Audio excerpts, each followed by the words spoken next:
Primeiro caso: o fantasma do seminário.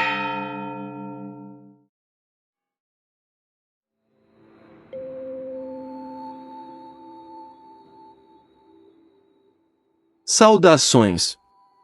Eu me chamo Edilane e vou contar o que aconteceu comigo há alguns anos. Eu estava de férias e resolvi viajar junto com uma amiga que morava no mesmo prédio que eu. Nós iríamos para uma cidadezinha no interior do Paraná, para visitarmos um amigo de infância, que é padre e mora na localidade. Nós aproveitaríamos o feriado da Semana Santa, para realizar a visita. Chegamos lá na quinta-feira santa e decidimos que ficaríamos por uma semana. Meu amigo morava em um seminário onde ele era o responsável pela casa e pela educação dos seminaristas que lá moravam. Como era época de férias, alguns seminaristas tinham viajado para junto de suas famílias, e por isso a casa estava bem vazia. O lugar era enorme. Tinha muito verde, muitas árvores, vários prédios, muitos quartos, piscina, um campo de futebol imenso, algumas trilhas, um açude, e até mais acima tinha um cemitério onde eram enterrados os padres da congregação. Eu e minha amiga nos acomodamos no quarto de hóspedes, e rapidamente meu amigo nos apresentou a família dele que também estava lá para passar com ele a Semana Santa. Todos nós nos entrosamos prontamente. Minha amiga e eu ficamos muito à vontade com a família do meu amigo padre. Ele deixou a família fazendo companhia para a gente porque era uma pessoa muito ocupada, afinal vida de padre é assim mesmo. Naquela mesma data só que à noite, meu amigo iria celebrar uma missa em uma comunidade próxima e ele precisava chegar lá bem cedo para atender aos fiéis. Ele convidou nós duas, minha amiga e eu, para irmos na celebração com ele, mas nos deu a opção de sairmos mais tarde, com a sua família porque ele teria que chegar na igreja muito cedo, e seus familiares iriam mais tarde, assim nós poderíamos aproveitar mais o nosso passeio com eles. Concordamos imediatamente e dissemos ao meu amigo que depois nós iríamos com a família dele, afinal eram pessoas bem legais, então tudo bem. Ao entardecer começamos a nos preparar para ir à celebração da comunidade. Minha amiga e eu estávamos prontas, a família do meu amigo padre também, e assim fomos todos embora para a missa.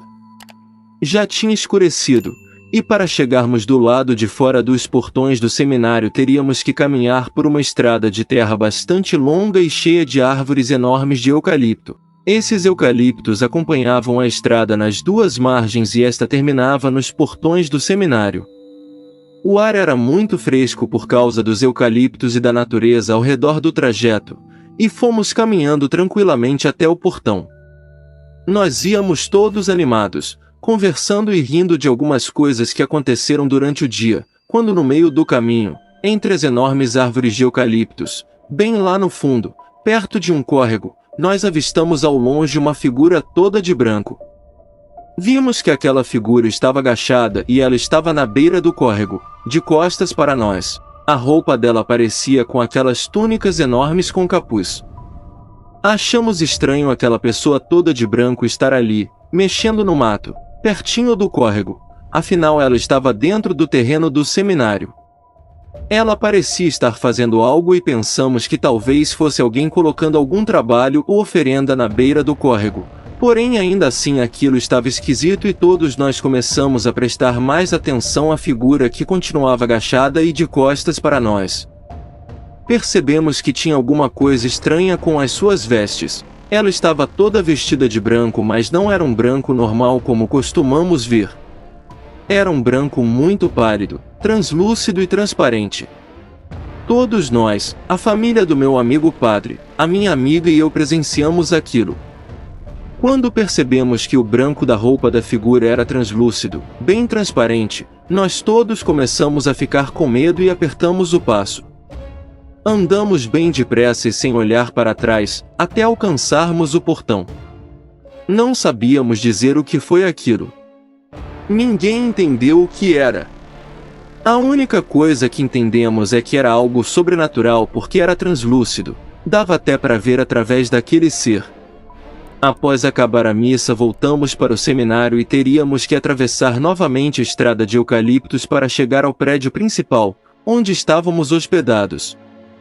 Atravessamos todos juntos novamente, e desta vez meio apreensivos, pensando se iríamos ver aquela figura de novo, mas para nossa surpresa, quando passamos pelo local onde avistamos aquela figura antes, ela não estava mais lá. Ficamos aliviados e prosseguimos sem olhar para trás, até chegarmos no seminário. Quando meu amigo retornou já eram mais de meia-noite, e ficamos esperando ele chegar para contar o que vimos e perguntar se ele tinha visto alguma coisa estranha lá fora também. Ele riu de nós e disse que estávamos todos loucos e delirando porque ele não viu nada de anormal em todo o trajeto. E ainda ficou tirando sarro da gente. É normal que ele não acredite nisso por ser padre, mas eu e todos os que presenciaram aquela aparição, sabemos que aquilo não é deste mundo. Ainda mais com roupas brancas e transparentes? Aquilo que vimos realmente foi algo sobrenatural. Talvez seja o espírito de algum padre falecido e enterrado no próprio cemitério do seminário, querendo apenas continuar cuidando do lugar.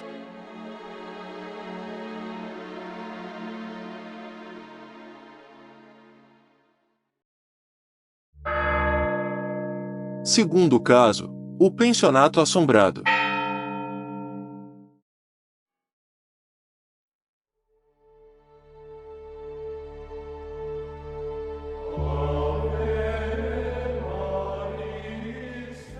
Saudações!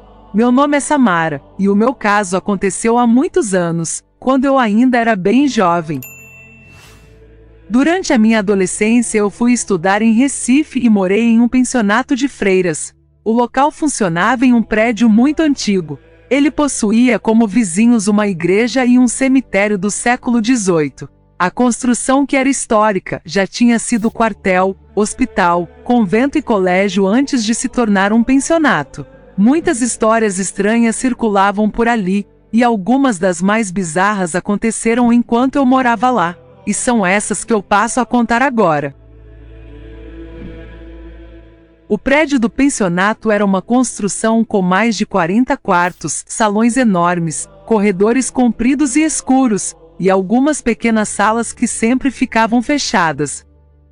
Um dos salões, por ser bem grande e estar sem uso, foi dividido em vários quartos ou dormitórios, e separados por divisórias de madeira, sendo que essas divisórias não iam até o teto. Às vezes todo lugar estava preenchido, ou seja, cada dormitório com uma pensionista, mas também acontecia de sobrar muitos quartos vazios durante uma parte do ano. Nessa época do ocorrido, apenas uma pensionista morava em um dos quartos, e todos os restantes estavam desocupados. Todas as outras moças que moravam em outros andares do pensionato evitavam o local, que era considerado mal assombrado, e se impressionavam com a coragem daquela que dormia sozinha ali. Ela alegava que gostava dali por conta do silêncio, porque podia estudar tranquila e sem interrupções. Um dia essa moradora do salão estava no quarto lendo um livro quando teve a sua leitura pausada. Alguém estava batendo à sua porta. Embora já fosse bem tarde da noite, ela levantou-se e foi ver quem era. Havia ali uma jovem mulher que se apresentou e pediu para entrar. Depois de dizer seu nome, ela contou que estava morando no último quarto, no fim do corredor do salão, e disse que estaria sempre ali, à disposição, caso precisasse de alguma coisa. Depois se despediu e saiu. No dia seguinte, no café da manhã, a moradora, que tinha ficado cismada com aquela visita à tarde da noite, comentou o fato com a governanta do pensionato, que morava no local havia mais de 30 anos. Ela questionou se aquela mulher havia se mudado recentemente para o pensionato, pois nunca a tinha visto por ali antes. A governanta se mostrou muito estranha, incomodada com o fato, mas não fez qualquer comentário. Percebendo a reação dela, a moradora insistiu até que ela dissesse o que estava acontecendo. A governanta então contou que no passado, há quase uma década, uma mulher com aquele mesmo nome e com as mesmas características tinha morrido no último quarto do salão, quando uma parte do teto, que era de telhas, caiu sobre sua cabeça. E de fato, após averiguar todo o salão, a moradora constatou que realmente era a única hospedada naquele lugar no momento atual. Agora vamos ao segundo caso estranho e sinistro que ocorreu no pensionato. Como eu disse, os quartos das pensionistas eram individuais, mas os outros ambientes eram coletivos, como o refeitório, a sala de TV, a capela e os chuveiros. Estes últimos consistiam em um grande corredor de azulejos brancos dividido em cabines com portas. Ao final do corredor dos chuveiros ficavam as cabines com os assentos sanitários, estas também divididas e com portas. Em uma madrugada, uma das pensionistas levantou para ir ao banheiro. Ela não gostava de andar pelos corredores escuros sozinha, principalmente durante a noite, mas a necessidade era maior. Assim mesmo, com uma sensação desagradável de medo, dirigiu-se para lá. À medida que se aproximava do banheiro, o medo aumentava, e uma sensação estranha tomava conta dela. Não obstante, continuou seu caminho. Ao entrar no corredor, a sensação estranha aumentou ainda mais. O local era bem iluminado, e mesmo durante a madrugada as luzes ficavam acesas. Porém, isso não diminuía em nada o seu medo. Assim que deu mais alguns passos, ela parou surpresa e perplexa. De dentro de uma das cabines saía uma mão pequenina e rosada de criança. E essa mãozinha ficava fazendo gestos, a chamando para se aproximar. Após alguns segundos de congelamento movido pelo pânico, a pensionista deu a volta e saiu correndo o mais rápido que podia. Enquanto deixava o local, foi possível ouvir uma risadinha e uma voz de criança dizendo: "Eu vou voltar." O terceiro evento assustador ocorrido no pensionato é o que passo a narrar neste momento. Como eu já havia dito, o prédio em que funcionava o pensionato era muito grande, ocupando uma área de quase um quarteirão inteiro. Então, além de pensionato, ele abrigava também uma casa de freiras que ficava nos fundos do terreno. Muitas das freiras já eram bem idosas, e não era raro que durante a madrugada alguma delas adoecesse e fosse preciso chamar ambulâncias ou táxis para socorrê-las. Houve uma época em que o pensionato estava sendo reformado e alguns dos operários da obra que moravam longe dormiam lá, mesmo durante a semana, e só iam para casa aos sábados pela manhã. Em uma determinada madrugada, um dos pedreiros acordou e viu uma freira bastante idosa fazendo um gesto, como que pedindo para acompanhá-la. Pensando que podia ser o caso de alguma das freiras ter adoecido e estar precisando de ajuda, ele a seguiu. A freira seguiu em frente, e ele a acompanhou por diversos corredores. O local parecia um labirinto. Por mais que ele apertasse o passo, a freira sempre ia à frente, até que num determinado momento ela entrou por um corredor e sumiu. Ao seguir pelo mesmo caminho, o pedreiro viu que era um corredor sem saída, ao final do qual havia apenas uma sala que havia sido desativada e estava sempre fechada à chave. Em pânico, ele voltou para o local onde estava dormindo com os companheiros. Na manhã seguinte, procurou saber se alguma das freiras havia adoecido durante a noite ou se alguma delas tinha estado andando pelos corredores, mas a resposta foi negativa. O pedreiro pediu demissão no mesmo dia. Esses foram 3 dos casos mais assustadores que eu fiquei sabendo, daqueles que ocorreram enquanto eu era moradora do pensionato. Quem sabe, se eu lembrar de mais algum, eu volte aqui para contar mais.